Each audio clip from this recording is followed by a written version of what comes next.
ಸಂಪೂರ್ಣ ಬಹುಮತದಲ್ಲಿ ಸರ್ಕಾರವನ್ನು ನಾಡಿನ ಜನತೆ ಈ ಪಕ್ಷಕ್ಕೇನು ಕೊಟ್ಟಿದ್ದಾರೆ. ಈ ಸರ್ಕಾರಕ್ಕೆ, ಈ ಸರ್ಕಾರದ ಜನಪ್ರತಿನಿಧಿಗಳಿಗೆ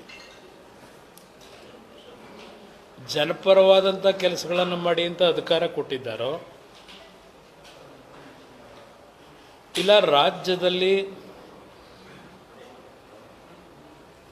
ಕಾನೂನು ಬಾಹಿರವಾದಂಥ ರೀತಿಯಲ್ಲಿ ಅನಾಗರಿಕ ರೀತಿಯ ವರ್ತನೆಯನ್ನು ಮತ್ತು ಜನಸಾಮಾನ್ಯರಲ್ಲಿ ಭಯಭೀತಿಯನ್ನು ಉಂಟಿಸ್ತಕ್ಕಂಥ ವಾತಾವರಣ ನಿರ್ಮಾಣ ಮಾಡಲಿಕ್ಕೆ ಈ ಜನಪ್ರತಿನಿಧಿಗಳಿಗೆ ಅಧಿಕಾರ ಕೊಟ್ಟಿದ್ದಾರೆ. ಹಲವಾರು ಪ್ರಕರಣಗಳು ಪ್ರತಿನಿತ್ಯ ಸರ್ಕಾರದಲ್ಲಿ ಒಂದಲ್ಲ ಒಂದು ರೀತಿ ಈ ಸರ್ಕಾರದ ನಿಷ್ಕ್ರಿಯತೆಯೋ ಇಲ್ಲ ಈ ಸರ್ಕಾರಕ್ಕೆ ಸಾಮರ್ಥ್ಯ ಇರ್ತಕ್ಕಂಥ ಮುಖ್ಯಮಂತ್ರಿ ಇದ್ದಾರೋ ಅಂತಕ್ಕಂಥ ಅನುಮಾನಗಳಿಗೆ ಹಲವಾರು ಉದಾಹರಣೆಗಳನ್ನು ಕೊಡ್ಬೋದಿಲ್ಲ. ಅದರಲ್ಲಿ ಇತ್ತೀಚೆಗೆ ಕಳೆದ ಹೊಸ ವರ್ಷದ ಆಚರಣೆಯನ್ನು ಒಂದು ಕಡೆ ನಾಡಿನ ಜನತೆ 2026 ವರ್ಷವನ್ನು ಅತ್ಯಂತ ಉತ್ಸುಕತೆಯಿಂದ ಬರಮಾಡ್ಕೊಂಡಿರ್ತಕ್ಕಂಥದ್ದೇನಿದೆ ನಾಡಿನ ಜನತೆ. ಇಂಥ ಒಂದು ಹೊಸ ವರ್ಷದ ದಿನಕ್ಕೆ ನಾವು ಕಾಲಿಡ್ತಕ್ಕಂಥ ದಿನ 1ನೇ ತಾರೀಕಿನಂದು ಬಳ್ಳಾರಿ ಜಿಲ್ಲೆಯಲ್ಲಿ ನಡೆದಿರ್ತಕ್ಕಂಥ ಒಂದು ಘಟನೆ ನಗರದಲ್ಲಿ. ನಾನು ಕಳೆದ 3-4 ದಿನಗಳಿಂದ ರಾಜ್ಯದ ಮುಖ್ಯಮಂತ್ರಿಗಳು, ಉಪಮುಖ್ಯಮಂತ್ರಿಗಳು, ಗೃಹ ಸಚಿವರು, ಹಲವಾರು ಮಂತ್ರಿಗಳು ಕೊಟ್ಟಿರ್ತಕ್ಕಂಥ ಹೇಳಿಕೆಗಳನ್ನು ಮತ್ತು ವಿರೋಧ ಪಕ್ಷದ ನಮ್ಮ ಮೈತ್ರಿ ಪಕ್ಷದ ಸ್ನೇಹಿತರುಗಳು ಕೊಟ್ಟಿರ್ತಕ್ಕಂಥ ಹೇಳಿಕೆಗಳು, ಸ್ಥಳ ಪರಿಶೀಲನೆ ಮಾಡಿ ಸ್ಥಳದಲ್ಲಿ ಮಾಹಿತಿಗಳನ್ನು ಸಂಗ್ರಹ ಮಾಡಿ ಮಾಧ್ಯಮದ ಸ್ನೇಹಿತರ ಮುಂದೆ ಅವರವರದೇ ಆದಂಥ ಭಾವನೆಗಳನ್ನು ಇಟ್ಟಿದ್ದಾರೆ.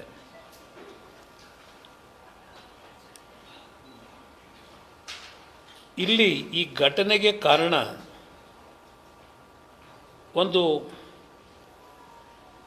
ವಾಲ್ಮೀಕಿಯ ಪ್ರತಿಮೆಯನ್ನು ಅನಾವರಣ ಮಾಡತಕ್ಕಂಥ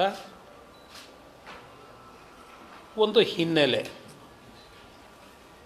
ಇವತ್ತಿನ ಪತ್ರಿಕೆಗಳಲ್ಲಿ ಬಂದಿದೆ. ಈ ಒಂದು ವಾಲ್ಮೀಕಿ ಪ್ರತಿಮೆಯನ್ನು ಅನಾವರಣ ಮಾಡಲಿಕ್ಕೆ ಸರ್ಕಾರದಲ್ಲಿ ಅನುಮತಿಯನ್ನು ಇಲ್ಲಿವರೆಗೂ ಕೊಟ್ಟಿಲ್ಲ ಅಂತ ಹೇಳಿ. ಬಹುಶಃ ನಿಮ್ಮೆಲ್ಲರಿಗೂ ಗೊತ್ತಿರತಕ್ಕಂಥ ವಿಚಾರ, 2006ರಲ್ಲಿ ಸುಪ್ರೀಂ ಕೋರ್ಟ್ ಕೊಟ್ಟಂಥ ಒಂದು ತೀರ್ಪು ದೇಶದ ಯಾವುದೇ ಭಾಗದಲ್ಲಿ ಪ್ರತಿಮೆಗಳನ್ನು ಅನಾವರಣ ಮಾಡ್ತಕ್ಕಂಥದ್ದಕ್ಕೆ ನಿಷೇಧ ಮಾಡಿದ್ದಾರೆ. ವಿಶೇಷ ಪ್ರಕರಣಗಳು ಅಂತ ಹೇಳಿ ಸರ್ಕಾರದ ಅನುಮತಿಯನ್ನು ಪಡೆದು ಪ್ರತಿಮೆಗಳನ್ನು ಅನಾವರಣ ಮಾಡತಕ್ಕಂಥದ್ದು ನಡೀತಾ ಇದೆ. 2012ರಲ್ಲೂ ಸಹ ಒಂದು ಕಾನೂನು ರಾಜ್ಯದಲ್ಲಿ ತಂದಿದ್ದಾರೆ ಸರ್ಕಾರ. ಇಲ್ಲಿ ಒಂದು ಕಡೆ ಈಗಿನ ಒಂದು ಮಾಹಿತಿ ಪ್ರಕಾರ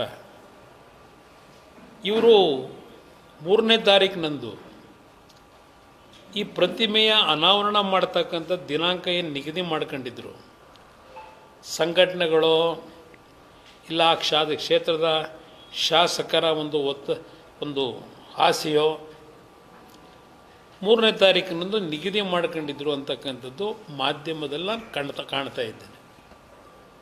ಆದರೆ ಸರ್ಕಾರ 2 ಬಾರಿ ಈ ಸಂಘಟನೆಗಳು ಅನುಮತಿಯನ್ನು ಕೋರಿ ಸರ್ಕಾರದ ಮುಂದೆ ಅರ್ಜಿ ಕೊಟ್ಟಿದ್ದರು. ಅನುಮತಿಯನ್ನು ಕೊಡ್ತಕ್ಕಂಥದ್ರಲ್ಲಿ ಸರ್ಕಾರ ಮೀನಮೇಷ ಎಣಿಸಿದ್ದಾರೆ ಅಂತಕ್ಕಂಥದ್ದು ಮಾಧ್ಯಮದ ವರದಿಯನ್ನು ನಾನು ಗಮನಿಸಿದ್ದೇನೆ. ನಾನು ಮುಖ್ಯಮಂತ್ರಿಗಳನ್ನು ಕೇಳಲಿಕ್ಕೆ ಬಯಸ್ತೇನೆ. 3ನೇ ತಾರೀಕಿನಂದು ಅಧಿಕೃತವಾಗಿ ಪ್ರತಿಮೆಯ ಅನಾವರಣ ಮಾಡ್ತಕ್ಕಂಥದ್ದಕ್ಕೆ ಸರ್ಕಾರ ಅನುಮತಿಯನ್ನು ಕೊಟ್ಟಿದ್ದ, ಇಲ್ಲ ಸರ್ಕಾರ ಅನುಮತಿಯನ್ನು ಕೊಟ್ಟಿರಲಿಲ್ವ? ಸರ್ಕಾರದ ಜವಾಬ್ದಾರಿ ಇದೆ ಇದಕ್ಕೆ ಉತ್ತರ ಕೊಡಲಿಕ್ಕೆ. ಸರ್ಕಾರ ಅನುಮತಿಯನ್ನು ಕೊಡದೇ ಇದ್ದರೆ ಯಾವ ಅಧಿಕಾರದ ಮೇಲೆ ಯಾರು ಈ ಪ್ರತಿಮೆಯನ್ನು ಅನಾವರಣ ಮಾಡಲಿಕ್ಕೆ ಹೋದರು? ವಾಲ್ಮೀಕಿ ಬಗ್ಗೆ ಪ್ರತಿಯೊಂದು ಪ್ರಜೆಗಳಲ್ಲಿ ಗೌರವ ಇರತಕ್ಕಂಥದ್ದು ಯಾರೂ ಇವತ್ತು ಅನುಮಾನ ವ್ಯಕ್ತಪಡಿಸ್ಲಿಕ್ಕಾಗಲ್ಲ. ಪ್ರತಿಯೊಬ್ಬರಲ್ಲೂ ವಾಲ್ಮೀಕಿಯ ಬಗ್ಗೆ ಒಂದು ಗೌರವ ಇದೆ, ಭಯಭಕ್ತಿನೂ ಇದೆ. ಈಗ ಇಂಥ ಒಂದು ಪರಿಸ್ಥಿತಿನಲ್ಲಿ ಒಂದು ಬ್ಯಾನರ್ಗಳನ್ನು ಕಟ್ಟತಕ್ಕಂಥದ್ದು ಒಂದು ಪ್ರತಿಷ್ಠೆಯಾಗಿ ತೆಗೆದುಕೊಂಡು ಪ್ರಾರಂಭ ಆದಂಥ ಈ ಘಟನೆ ಒಬ್ಬ ಕಾಂಗ್ರೆಸ್ ಕಾರ್ಯಕರ್ತನ ಹತ್ಯೆಗೆ ಕಾರಣ ಆಗಿರ್ತಕ್ಕಂಥದ್ದು ಈಗಾಗಲೇ ನಾಡಿನ ಜನತೆಗೆ ಗೊತ್ತಿರತಕ್ಕಂಥ ವಿಚಾರವೇ. 1ನೇ ತಾರೀಕಿನಂದು ನನಗಿರ್ತಕ್ಕಂಥ ಮಾಹಿತಿಯನ್ನು ಇವತ್ತು ನಿಮ್ಮ ಮುಂದೆ ಇಡಲಿಕ್ಕೆ ಬಯಸ್ತಾ ಇದ್ದೇನೆ. ನಾನು ಕಳೆದ 3-4 ದಿನಗಳಿಂದ ಮಾಧ್ಯಮದ ಮುಂದೆ ನಮ್ಮ ಎಕ್ಸ್ ಖಾತೆ ಮುಖಾಂತರವೋ ಮತ್ತಿನ್ಯಾವುದೋ ರೀತಿಯಲ್ಲಿ ನಾನು ನಿಮಗೆ ನನ್ನ ಭಾವನೆ ವ್ಯಕ್ತಪಡಿಸಲಿಕ್ಕೆ 3-4 ದಿನಗಳಿಂದ ನಾನು ನಿಮ್ಮ ಮುಂದೆ ಬರಲಿಲ್ಲ. ಇವತ್ತು ಈ ಎಲ್ಲ ಘಟನೆಗಳನ್ನು ಗಮನಿಸಿ ನನ್ನ ಜವಾಬ್ದಾರಿಯನ್ನು ನಾನು ನಿರ್ವಹಿಸ್ತೇ ಇದ್ದರೆ ಒಬ್ಬ ಜನಪ್ರತಿನಿಧಿಯಾಗಿ ಇಲ್ಲ ಒಂದು ಕಡೆ ನನ್ನ ಒಂದು ವೈಫಲ್ಯಗಳನ್ನು ತೋರಿಸ್ದಾಗ ಆಗ್ತದೆ. ಆ ಹಿನ್ನೆಲೆಯಲ್ಲಿ ಇವತ್ತು ನಿಮ್ಮ ಮುಂದೆ ಬಂದಿದ್ದೇನೆ. ಇದರಲ್ಲೇ ನನಗೆ ಯಾವುದೇ ರೀತಿಯ ರಾಗ ದ್ವೇಷದ ಹಿನ್ನೆಲೆಯಲ್ಲಿ ಇವತ್ತು ನಿಮ್ಮ ಮುಂದೆ ಈ ವಿಷಯಗಳನ್ನು ಇಡ್ತಾ ಇಲ್ಲ. ನಾನು ನನ್ನ ಒಂದು ವ್ಯಾಪ್ತಿಯಲ್ಲಿ ಏನೇನು ಮಾಹಿತಿಗಳನ್ನು ಸಂಗ್ರಹ ಮಾಡಬೇಕು ಆ ಮಾಹಿತಿಗಳನ್ನು ನಾನು ಸ್ಪಷ್ಟವಾಗಿ ಪಡೆದ ನಂತರವೇ ನಿಮ್ಮ ಮುಂದೆ ಬಂದಿದ್ದೇನೆ. ಇವತ್ತು ಯಾವ 1ನೇ ತಾರೀಕಿನಂದು ಮಧ್ಯಾಹ್ನ 2:30-3 ಗಂಟೆಗೆ ಇರಬೇಕು ಅಂತ ಕಾಣಿಸ್ತದೆ. ಅವತ್ತಿನ ದಿನ ಏನು ಜನಾರ್ದನ್ ರೆಡ್ಡಿ ಅವರ ಮನೆಯ 2 ಕಾಂಪೌಂಡ್ಗಳಿದೆ ಅಂತಕ್ಕಂಥದ್ದನ್ನು ಹೇಳ್ತಾರೆ. ನಾನೇನಲ್ಲಿ ಸ್ಥಳ ಪರಿಶೀಲನೆ ಮಾಡಲಿಕ್ಕೆ ಹೋಗಿಲ್ಲ. ಅವರ ವಾಸಸ್ಥಳದ ಪರಿಮಿತಿ ಒಳಗೆ ಒಂದು ಬ್ಯಾನರ್ನ ಕಟ್ಟಿದ್ರು ಅಂತ ಹೇಳಿ, ಆ ಬ್ಯಾನರ್ ಕಟ್ಟಲಿಕ್ಕೆ ಮುನ್ಸಿಪಾಲ್ಟಿಯ ಪರ್ಮಿಷನ್ ತಗೊಂಡಿದ್ರು ತಗೊಳ್ಳಿಲ್ವೋ ಅದು ನಾನು ದೊಡ್ಡ ಮಹತ್ವ ಕೊಡಲಿಕ್ಕೆ ಹೋಗಲ್ಲ. ಈಗ ಜನಾರ್ದನ್ ರೆಡ್ಡಿ ಪ್ರಥಮವಾಗಿ ಅವರ ಮನೆ ಹತ್ರ ಹಾಕಿದಂಥ ಬ್ಯಾನರ್ನ ತೆಗೀತಕ್ಕಂಥದ್ದಕ್ಕೆ ಪೊಲೀಸ್ಗೆ ಇನ್ಫಾರ್ಮೇಷನ್ ಕೊಡ್ತಾರೆ. ಪೊಲೀಸ್ನರು ಬಂದು ಪ್ರಥಮ ಹಂತದಲ್ಲಿ ಆ ಬ್ಯಾನರ್ನ ತೆಗೆಸಿ ಬುದ್ಧಿ ಹೇಳಿ ಕಳಿಸ್ತಾರೆ ಆ ಬ್ಯಾನರ್ ಕಟ್ತಂಥವ್ರಿಗೆ. ನಂತರ ಜನಾರ್ದನ್ ರೆಡ್ಡಿ ಅವರು ಗಂಗಾವತಿಗೆ ಪ್ರಯಾಣ ಬೆಳೆಸ್ಕೋತಾರೆ. ಗಂಗಾವತಿಗೆ ಅವರು ಆ ಕಡೆ ಹೋದ ಮೇಲೆ ಅಲ್ಲಿಯ ಶಾಸಕರ ಒಬ್ಬ ಬೆಂಬಲಿಗ ಸತೀಶ್ ರೆಡ್ಡಿ ಅಂತೇಳಿ ಮಾಧ್ಯಮದಲ್ಲಿ ಗಮನಿಸಿದ್ದೀನಿ.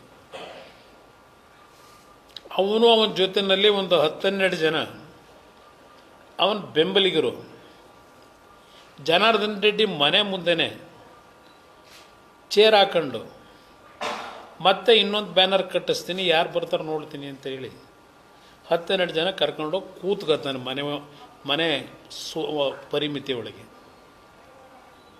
ನಾನು ಸರ್ಕಾರಕ್ಕೆ ಕೇಳ್ತೀನಿ, ಆ ವ್ಯಕ್ತಿಯ ಜನಾರ್ದನ್ ರೆಡ್ಡಿ ಮನೆ ಹತ್ರ, ಮನೆ ಕಾಂಪೌಂಡ್ ಹತ್ರವೇ ಹೋಗಿ ಗೇಟ್ ಹತ್ರ ಹಾಕೊಂಡು ಕೂತಾಗ ಅದು ಟ್ರೆಸ್ ಪಾಸ್ ಅಲ್ವೋ? ಇನ್ನೊಬ್ಬರು ಮನೆ ಮುಂದೆ ಅವರಿಗೆ ಡಿಸ್ಟರ್ಬ್ ಮಾಡಿ ದಬ್ಬಾಳಿಕೆ ನಡೆಸಿ ಅವ್ರ ಮನೆ ಮುಂದೆ ಹೋಗಿ ಚೇರ್ ಹಾಕೊಂಡು ಕೂತ್ಕೊಳ್ತಕ್ಕಂಥದ್ದೇನಿದೆ, ಪೊಲೀಸ್ ಇಲಾಖೆ ಏನು ಸತ್ತೋಗಿದೆಯಾ ಈ ರಾಜ್ಯದಲ್ಲಿ? ಈ ಸರ್ಕಾರ ಸತ್ತೋಗಿದೆಯಾ? ಹೋಮ್ ಮಿನಿಸ್ಟ್ರಿ ಕೇಳಲಿಕ್ಕೆ ಬಯಸ್ತೀನಿ.